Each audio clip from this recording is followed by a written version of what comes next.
All right, these are the notes for lesson 5.2, completing the square. Last time we looked at quadratic functions in three different forms: polynomial form, intercept form, and vertex form. Today we're going to work with equations in standard form and vertex form. So you're thinking, hold up, we haven't talked about standard form, but that is just another name for polynomial form. So you can write it there if you want. Polynomial form and standard form are just two names for the same thing. So what we're going to do is we're going to convert from polynomial form to vertex form. And the reason we're doing that is because sometimes we like one form better. Specifically, we really like vertex form because it helps us find the vertex at that point HK. And so sometimes the easiest thing to do is just convert it into that form to work with it in that form. And the way we do that is by a process called completing the square. When I first learned this form, I had no idea why it was called completing the square, and I didn't find out till later. So in class, I showed a little video that kind of explained and showed geometrically how and why it was completing the square, and I will also put that link on Canvas so you can watch that video if you missed it. But the short answer is that this little piece of the vertex equation is a square. And what we're trying to do is we're trying to make that square. We're trying to complete that square. If you were in class, you'll notice that this square looks a little bit like the bell work I had you do. So for those of you that missed it, let's go over it real fast so we all kind of are on the same page. So I put up, for example, in a problem like x plus 4 squared, and I said, let's expand that. So x plus 4 squared, when you expand that, you can't just distribute the square to both terms. It doesn't work that way. You have to remember that x plus 4 squared means x plus 4 times x plus 4. And so you have to multiply each piece. You can use the FOIL method if you've learned that, or just the idea is that you have to multiply each piece by each piece. You have to multiply the x times the x to get your x squared. And then you have to multiply the 4 times the 4, so that gives you your 16.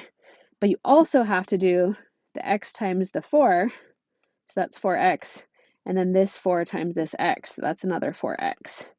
So altogether, you're going to have x squared plus 8x plus 16. So this right here is the expansion of this perfect square. And so the idea is that we want to find something that looks like this so that we can rewrite it in this form like this. And the reason why is because we're going to be starting off with something in polynomial or standard form that's closer to looking like this. This is in polynomial form. So what we're starting with looks closer to that. And where we want to end up with, we want it in vertex form when we end up.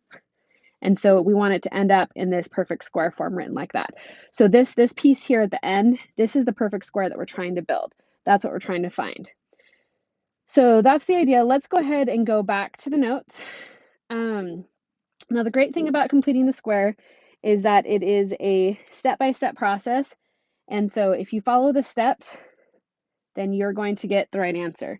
So make sure you go through each of the steps and you're going to get there. It's less, you don't have to worry about like last time where you have to decide which process to follow. You just go through the steps. I don't like how they don't give me very much space here to work on the problem. So I'm going to rewrite the problem. I'm going to go back up here. You guys can look at your notes and follow along, but I want to go through the problem up here. So I'm going to rewrite it. F of x equals 3x squared plus 24x plus 7. Is that right? Yep. Okay. So step 1, they say, is factor the a term out of factor a out of the first two terms. All right, so the first two terms right here, we're going to factor the a out of it. So our a is 3. So when we factor that out, we're left with x squared. So that's our goal, is we just want x squared inside of that parenthesis there. When we factor 3 out of 24x, we're left with 8x.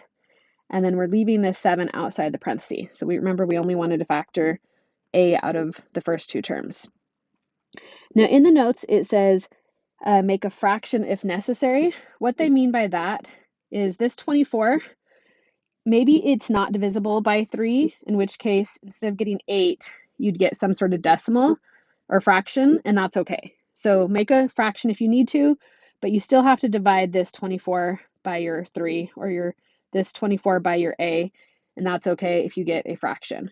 In this case, I don't think any of your example problems you're going to, so don't worry about it too much. But that's what they mean by make a fraction. So don't get confused by that on the notes. The other thing it says is that if a is 1, skip this step. And that's because what we really want is we want to have x squared without anything in front of it. So if you already have x squared without anything in front of it, because a is just a 1, then you don't have to worry about this step. So that's step 1. Now, before you go on to step 2, I have a kind of an intermediate step I'd like you to add. So on your notes, right under step 1, I want you to write step 1.5. Now, because I find it easier to, if you do this step, I think it makes the rest of the steps go a little quicker and easier and makes them less confusing. So for step 1.5, I want you to write b over 2 equals. So what we're going to do is we're going to figure out what b over 2 equals. Now remember, b is the coefficient of our x term, and they want the coefficient of the new b, so the 8, not the 24. The original b was 24, but they want the new b, so the 8, not the 24. So b over 2, in other words, half of 8 is 4. Oops. So b over 2 is 4. And if you want to write half instead of b over 2, I find it easier to remember half instead of b over 2. Then you can write half equals 4. The other thing you need to write down is that the b over 2 squared, because that's the other number you're going to need. So that b over 2 is 4, so b over 2 squared is going to be 16. And sometimes I just write that down instead. I write that down as the square. So those are the two numbers that I need to remember. I need to remember the half and the square. And so for step 1.5, I write those numbers down so that I have them handy and I don't have to figure them out later or be confused later. So I'm going to go back up to where I'm working on my problem.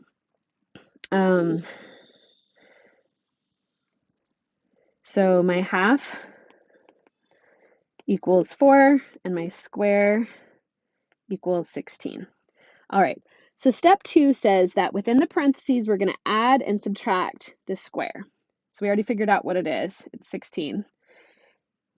Sorry, I keep moving it. Okay, so we're going to keep the 3 the same, the x squared plus 8x the same, but just now we're going to add our 16 and subtract our 16 inside the parentheses, and then keep our 7 the same outside our parentheses. So what's going on here is we added the 16 and we subtracted this 16. The reason we did both is because we have to keep the equation the same. We can't just add one because that would change our equation. We really only wanted the plus 16. That's the one we really wanted, and you'll see why in a minute, but we had to subtract the 16 as well to keep it the same. All right, so that's step 2. Now step 3 says to distribute the a to just our negative square. So see how everywhere they have that, I'm just calling it the square. I find it easier to just call it the square. So we're going to distribute this 3 to our negative 16. Okay, and the reason we're doing that is because we want to pull it outside of the parenthesis, because you know how I said we don't really want the negative? What I mean by that is we don't want it in the parenthesis, so we're going to take it out of the parenthesis, but to get it out of the parenthesis, we first have to multiply it by the 3, because the 3 is being multiplied by outside the parenthesis there. So 3 times negative 16 is negative 48. So let's rewrite what we have. We have 3x squared plus 8x plus 16, and then that negative 16 came out of the parenthesis as a negative 48, and then plus 7.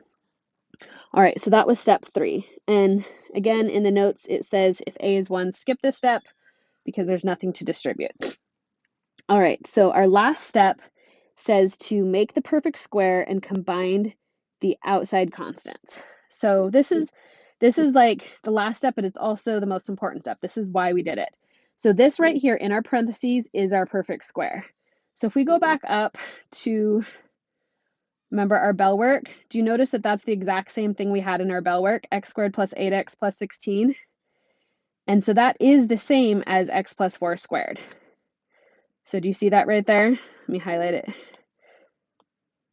x squared plus 8x plus 16 is equal to x plus 4 squared. So that's why we did that whole thing, because we wanted to get something that we could then rewrite. So we want to rewrite this in the parentheses as x plus 4 squared. Now also the reason I had you write the half equals 4 over here is because that's what's going to go inside your parenthesis, is whatever that half is. So that's why I write it down, because it helps me at this point. Instead of trying to look at this big, huge, perfect square and figure out how do I rewrite that, I just look at my half and I know how to rewrite it. All right, so you rewrite your perfect square, keep your a there on the outside, and then you're going to simplify what's on the outside. So negative 48 plus 7 is negative 41. So let's not forget this is my f of x equals. So there's my equation in vertex form. F of x equals 3, x plus 4 squared minus 41. And then my vertex, because it asks to find the vertex, that's probably why we put it in vertex form, to find the vertex, is going to be negative 4 comma negative 41. So there is the process of completing the square. I know it's a lot of steps, but the more you do it, you're gonna get faster at it. So let's go ahead and go to the examples. Let's go to number 1. So first step, remember, is to factor the a out. In this case, a is 1, so we get to skip this step. So let's go ahead and go to my step 1.5, which remember is to write what our half is and our square. So remember, when I say half, I mean what's our half of our b there. So half of our b is negative 6, and then the square of that is 36. Just remember your square is always going to be positive. So don't get confused there. The square is always positive. The half can be negative, but the square is always positive. All right, step 2, we're going to add and subtract the square. So we're going to say x squared minus 12x plus 36 minus 36 plus 20. And it said in the parentheses, but we didn't have parentheses because we didn't do step 1, because it said we could skip it. So just add and subtract it. Don't worry about it. Step 3, distribute the a to just, we can skip it because, again, we didn't have an a, so we don't need to distribute it. So now we're skipping to step 4. So if you don't have an a, you really just are doing step 2 and step 4. So step 4 is make our perfect square. So to make our perfect square, here's where I'm going to put parentheses in. That first part there, the positive number is going to go in your parentheses, and that's going to be a part of your perfect square. The negative one is going to stay out and be on the outside. So our perfect square is this part, and it's going to simplify to x minus 6 squared. And remember, we know it's minus 6 because we looked at what our half is, and our half was minus 6. So it's going to be x minus 6 squared. And then for the rest of it, we're going to say this negative 36 plus 20 is going to combine to negative 16. And that's it. That's the answer. F of x equals that. All right, so then we can find our vertex. And our vertex is at the point 6 comma negative 16. All right, so if you want, you should be able to try these on your own. So before I show you each of them, pause and see if you can figure it out on your own, but I'm just going to go through them. So it's up to you to pause and try them on your own and then see if we're doing the same thing. So number 2, our a is 5, so we are going to have to pull that out. Factor it out of the first 2 terms, x squared plus 2x, and then the minus 3 on the outside of the parentheses. Over on the side here, I'm going to write what my half is and what my square is. So my half equals 1, because it's the half of the 2 here. And then my square of 1 equals 1 again. All right, so I'm going to add and subtract that inside my parentheses. X squared plus 2x plus 1 minus 1 minus 3. I got to distribute step 3. I have to distribute the a to just that negative 1. And then so I can pull it out. So 5 times negative 1 is negative 5. So that's what I'm going to pull out. So when I rewrite it, I'll have 5x squared plus 2x plus 1. And that negative 5 gets brought out minus 3. Step 4, I'm going to make my perfect square. And remember, I look at what my half is to know how to write my perfect square. It'll be x plus 1. So in other words, this right here all turned into x plus 1 squared. And then I look at what's outside and I have minus 8. So that is my equation right there, f of x, or if you want, you can just write y equals, all right, y equals 5, x plus 1 squared minus 8. So then my vertex, you guys should be good at finding the vertex in vertex form, -1, -8. On to number 3. Number 3 does not have an a, so we get to skip the first step. Step 1.5, we got to find our half and our square.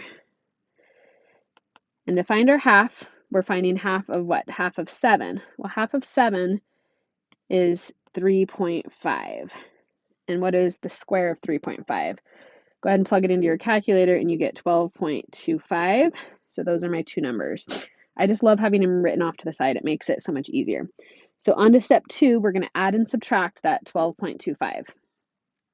So x squared plus 7x plus 12.25 minus 12.25 plus 8. Step 3, remember we get to skip it because a is 1. So on to step 4, we're going to make our perfect square. So this is where I'm going to put my parentheses to make my perfect square. So my perfect square is this stuff. Not the negative though, hold on, this stuff. And again, remember I look at my half to know how to rewrite it as a perfect square. So it's going to be x plus 3.5 quantity squared.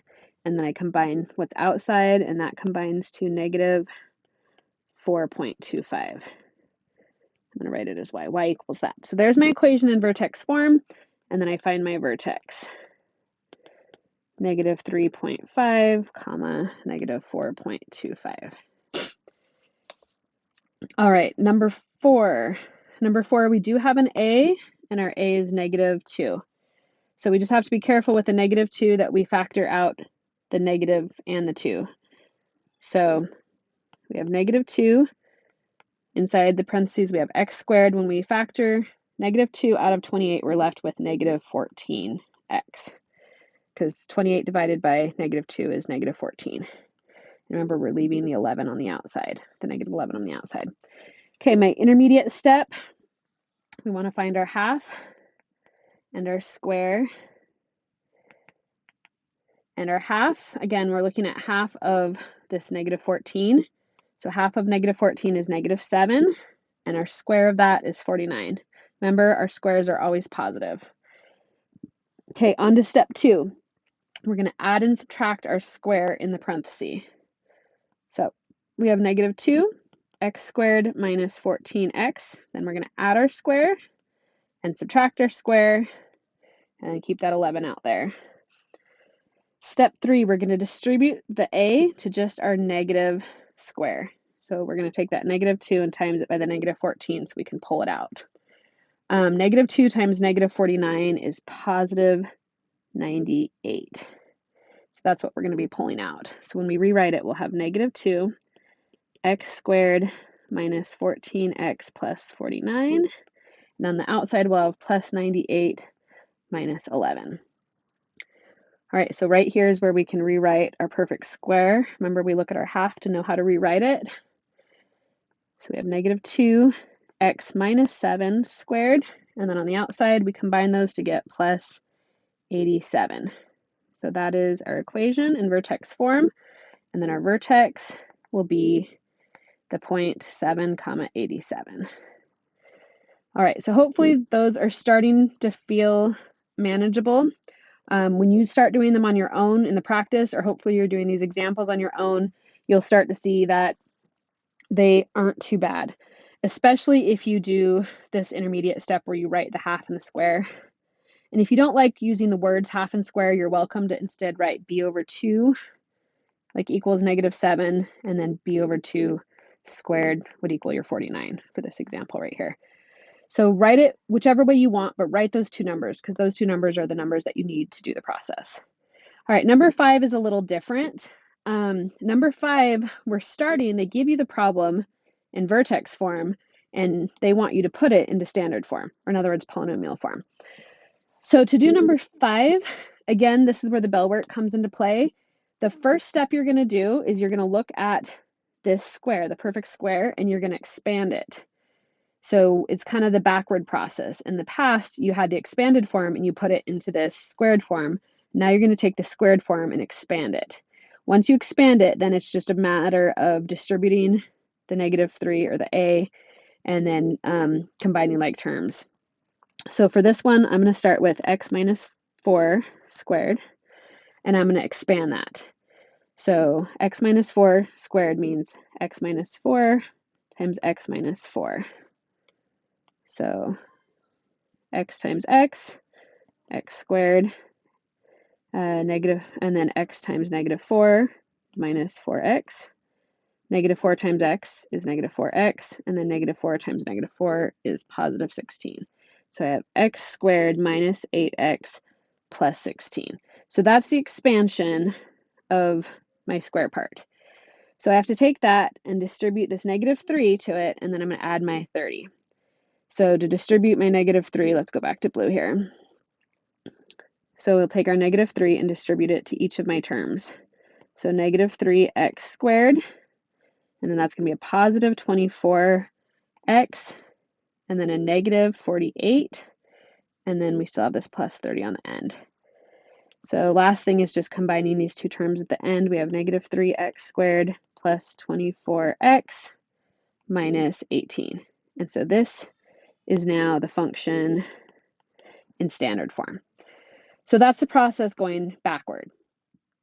So now you should be able to go back and forth between standard form and vertex form. Usually you want to go from standard form to vertex form, but sometimes you might want to go the other direction. So hopefully that gives you a good start and you can get going on the homework. The practice, problems 1 through 12, is going to vertex form and finding the vertex. And then the last 4 problems, 13 through 16, is going into standard form. So good luck, and I'll see you in class.